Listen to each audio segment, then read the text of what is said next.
দর্শক, ঈদ মোবারক। দেখেন,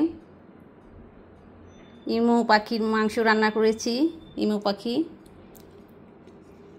কালকে ঈদের দিনে উটের মাংস রান্না করেছিলাম, ক্যামেলের মাংস।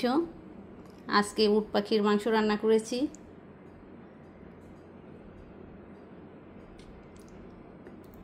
আজকে খাবো এই উট পাখির মাংস। কখনো খাইনি। অস্ট্রেলিয়ায় এসে অনেক কিছু ট্রাই করছি, আপনাদেরকে তো বলেছি। এর আগে হরিণের মাংস খেয়েছি, কালকে ঈদে উটের মাংস খেলাম। আজকে ইমু পাখির মাংস রান্না করেছি, এইমাত্রই রান্না করেছি, গরম গরম খাবো আজকে। কখনো খাইনি কোনো দিনও, দেখি কেমন লাগে খেতে। উট পাখির মাংস অনেক তো দেখেছি, অস্ট্রেলিয়ায় এসেও দেখলাম উট পাখি, টিভির মধ্যে দেখেছি। উট পাখি তো অনেক বড় বড় হয়। আজকে খেয়ে দেখি এই পাখির মাংস কেমন লাগে।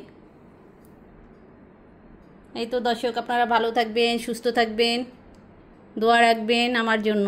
খোদা হাফেজ।